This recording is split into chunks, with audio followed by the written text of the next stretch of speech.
Hey there and welcome back to Rimworld. My name is Pete and today we complete what could very well be one of the last episodes in this series. In the last one we started building our spaceship and we powered up the ship reactor, and we now have only 12 days left until the startup sequence is complete and we can finally leave the ice sheet for good. But 12 days is a long time in Rimworld and anything can happen in the meantime, which was made very clear in the last episode as we lost Husky Ruby to a Scyther attack. I also have some bad news regarding her corpse, because it seems that in a small oversight we had Cobra butcher her at the end of the last episode.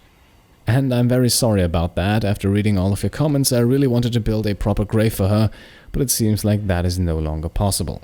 Admittedly, it kind of fits the tone of the series, but I promise this was an accident, it did not happen on purpose. Now, the action in today's episode starts off quickly as we now have our first raid. And it's not just any raid, it's a drop pod attack, with the Mechanoids landing directly on top of our hydroponics farm, while both Nathan and Antonio are working inside. Now, this is definitely a risky situation, and we're lucky that the Mechanoids will take a few seconds to exit their pods. That gives us enough time to bring in some reinforcements, while Antonio can make his escape and Nathan can start throwing EMP grenades. Once again, we're lucky he still has them equipped, otherwise he would now have to run as well. But he shows great timing here. The two mechs inside of the farm are stunned immediately, so Nathan can now run for cover as well, while the Mechanoid on the outside is now engaged with Cobra, Cambiar and a turret. And that fight is clearly in our favor and doesn't take too long, so it is now time to take care of the remaining two enemies. If we leave them locked in, they will piece by piece destroy our farm, so let's send Cambiar over to open the door and give them a way out. Their stun then wears off shortly after, but now we also have Giraffe in position, and so the second Mechanoid here doesn't last long.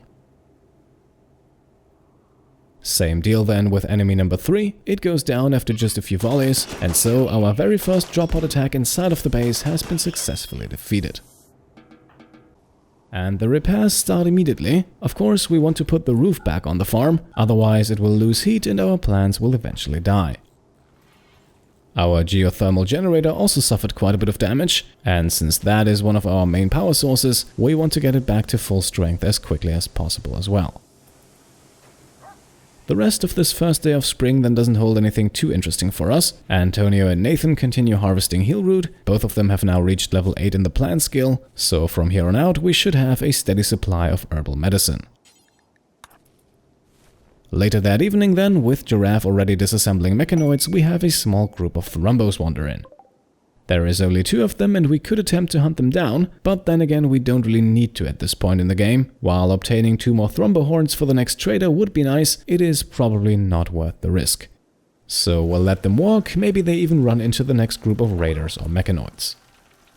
Shortly after midnight then we have another husky birth, but as always we won't keep the 2. We are already feeding 7 very hungry animals, and if things go as planned, it's just a matter of days until we leave the ice sheet, so there is no need to take on additional animals. Our next minor event are then 2 chunks of spacecraft, and we will have Cambiar run over there to disassemble them for steel and components immediately. Especially steel will very likely continue to be a valuable resource in this episode, because despite our sizable reserves, I have a feeling that we'll use quite a lot of it to rearm our traps. But for the next few hours things remain calm, and so we stick with Cambiar for a while longer, who is currently making his way over to the jade meteorite that dropped in the last episode. As I mentioned back then, jade is a rather valuable material, and having a decent supply of it sure can't hurt.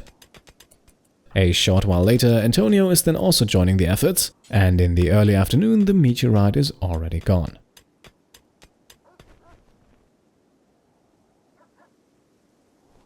Back in the base, we once again jump over to Cambiar, who has begun to expand our small steel smelting room. Our steel stockpile is filled to capacity, and with temperatures rising again, we will also have more steel slag chunks coming in, so having a bit more room sure can't hurt. With Giraffe, we're also butchering a few more animals, just so we have enough meat in the kitchen to continue making pemmican for the huskies. In the evening then we have something rather curious happen. Despite a number of traps in their way, the Thrumbos have decided to enter our base. Now, they don't seem to be hostile, in fact they simply seem to be hungry. And that is understandable because there is no food out on the ice sheet, except of course for our small stockpile of pemmican.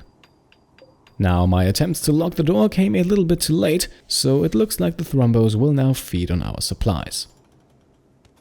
However, both of them are hurt and in the process of bleeding out, which might give us a chance to hunt them down after all. And actually, with both of them asleep, let's try our luck. We will forbid a few doors to make sure that no one interferes, and then we'll have Giraffe run over to the traps and start firing. Of course, this immediately causes the Thrumbo to become hostile, but that is exactly what we wanted. We can now retreat with Giraffe and close a door on our way out. That way the Thrumbo will have a few more traps in its way, that is, if it makes it past our turrets. And as you can see, it does, but only barely. The first trap is already enough to take it down. The other one is still sleeping, safe and sound, and so we can now send Giraffe over to put this one out of its misery.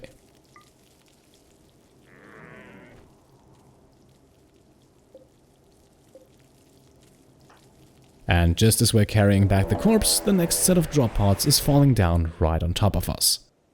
Now, luckily, this time we have no one directly in the drop zone, so our turrets will likely be the Mechanoid's first target. Still, we can't count on them to handle all of this by themselves, so we'll have the rest of our colony take up position. And the exits of our camp fuel refinery and the storage room come in handy here, as they allow us to neatly shoot the robots in the back.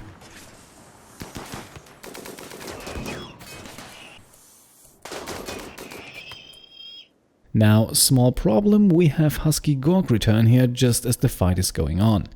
I don't want him to suffer the same fate as Ruby, so I quickly put down an emergency area in the hospital. However, for some reason he simply refuses to go there.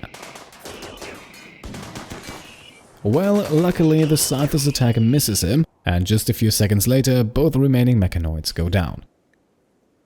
So a pretty close call here for Gorg, but admittedly not so much for the rest of the colony. Now, we did lose a turret in the fight, but of course I'd rather lose 10 of those than one of our colonists.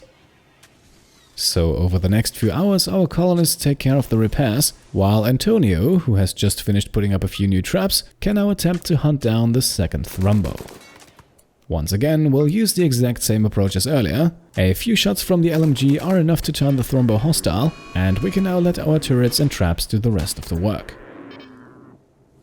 Interestingly enough, however, those traps never actually come into play, as the Thrumbo has zoned in on one of our turrets. But I'm not complaining, this actually makes it a bit easier to take it down, as Antonio can throw in a few shots as well.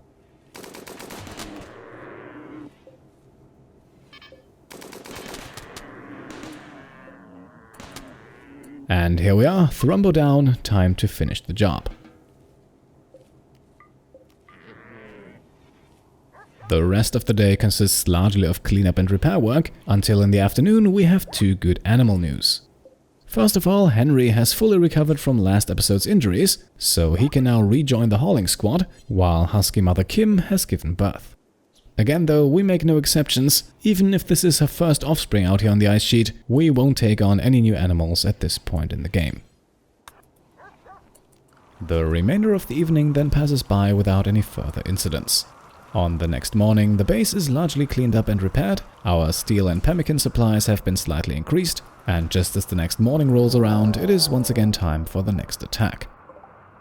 Now, for a change, the Mechanoids are not dropping down on us, instead they wander in from the edge of the map, which of course makes preparations a whole lot easier. With a total of 7 enemies, the group isn't too large, but still we will man the defenses just in case. The bulk of the group falls to our traps, but 2 Mechanoids make it through and are immediately stunned thanks to Nathan's EMP grenades. As a result, we don't have to do much work to take them out, and so another raid comes to an end after just a few seconds. We don't have to do much in terms of cleanup, but we have to replace quite a few traps, so Cambiar and Antonio can get right on that. And not a second too late, as the next group is dropping in just a few moments later. However, right inside of our traps, that is probably the worst landing spot, so once again, none of the enemies make it all too far.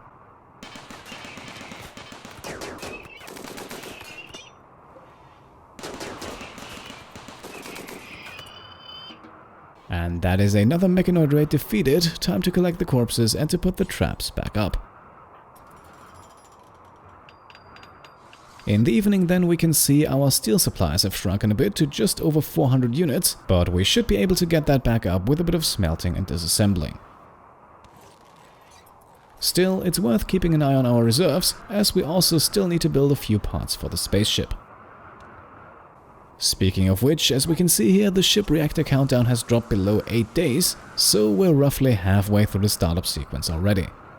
And if things continue to go the way they have, then I see no problem. So far, all of the raids were relatively easy to handle. In the evening of the next day, then we get another chance to prove ourselves, as several smaller groups of Mechanoids are attacking at the same time. However, these attacks are normally quite easy to defend against. The enemies usually don't arrive all at the same time, and indeed getting us started here are only 4 Scythers who immediately fall victim to our traps. Another one trails close behind, but also doesn't make it far, and the last one is kind enough to wait until its companion is defeated and then enters the base to get shot to bits and pieces. And at this point I'm also once again very thankful that we managed our colony wealth rather conservatively. I believe that and our low number of colonists are the 2 main factors making the game rather easy at the moment, but of course we have not finished the startup sequence yet, so let's not get ahead of ourselves. With this raid defeated, we can now send Cobra out to disassemble a few more ship chunks. As you can see, our steel reserves have grown a bit over the last day or so, but we now also have to rearm a good number of traps, so we should keep a steady supply coming. Back in the base meanwhile, Cambiar and Antonio are once again putting up new traps, while Nathan is bringing in our second healroot harvest. After many raids, we then also have another positive event happen, as a set of cargo pods crashes down. Inside we have 31 units of Devil Strand. In this rather low quantity, nothing to get overly excited about, but of course we will bring it back to the base anyway. Just a few moments later, the whole process repeats itself. This time the cargo pods land a bit further away, but they also contain over 200 units worth of kibble, and with that we would be able to feed our huskies for at least a few days, so we'll have those very same huskies haul it back. Speaking of the huskies, we can also see that Husky Kim has finished her training. Just like Biscuit, Madeline, Gorg and Henry, she is now able to haul things, so she will no longer be confined to this small room and can instead roam the ice sheet freely. The next night then remains rather uneventful, until around 2 in the morning we once again have Mechanoids drop right on top of us. Once again though, it's only 3 of them and they have landed in a rather familiar spot, so we can also once again engage from multiple sides. The fact that the Mechanoids are all Scythers forces them to gang up on our turret, which in turn allows Nathan to disable them relatively quickly with another EMP grenade. With the Mechanoids stunned and unable to fight back, it's now a free-for-all, and unsurprisingly, our colonists make quick work of the attackers.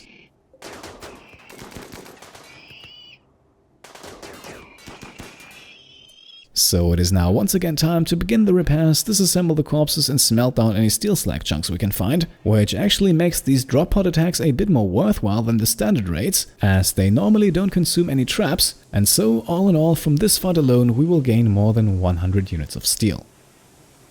More good news then on the Husky front. Not only can we turn off the heater because it's getting warmer, but following right in Kim's footsteps, Anaka is now also able to haul.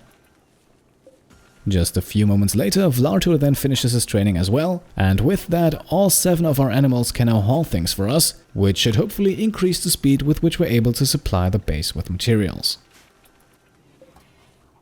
A quick jump over to our farm now. As you can see, another harvest has been brought in, and at this point we actually have enough food and medicine to completely shut off the farm, but I think we'll keep it going until we know for sure that we can actually escape with the spaceship. At the moment, things are going very well, but who knows if and when our luck might change. Now, since all of our huskies will now spend a lot of time running around the ice sheet, I think it's only fair that we give them all something comfortable to sleep on. Up until now, 3 of them still had to sleep on the floor, but I think the least we can do is to construct some simple patch leather animal beds that consumes a resource that we don't have much use for anyway, while it still significantly increases the nightly comfort of our animal companions. And that, ladies and gentlemen, is where we will wrap up today's episode. Less than 5 days are left until the ship reactor is powered up, so if all things go well, we might be able to escape the ice sheet in the very next episode. Now, at this point, I would like to know from you guys, who do you think we should take on that journey? Do you think everyone has earned it? Should we take all 5 colonists and all 7 animals? Or do you lean more towards the other extreme of taking only colony founder Cambiar? Or do you have a preference that is somewhere in the middle? Let me know in the comments below what you think the fate of our colony should be, and then we'll hopefully make the all-important final decision in the next episode. Until then, I will leave you with a beautiful piece of fan art from Meat Sheffer. I hope I pronounced your name correctly. He contacted me on Facebook and sent me this small sketch of Giraffe performing surgery on Cambiar. You probably remember that scene from the last episode. And he also gives everyone permission to use the sketch as a foundation for something else. You can also find a link to the image down below, so you don't have to screenshot the video. And with that being said, I hope you enjoyed today's episode, even if it was on the shorter side. What can I say? Things simply went a lot better than expected. So if you liked the video, then I would be happy if you could leave a thumbs up, and of course, if you want to support my channel further, then you can either subscribe if you haven't already, or check out and maybe pledge to the Pete Complete Patreon. Thank you all for watching, and I'll see you next time. Cheers.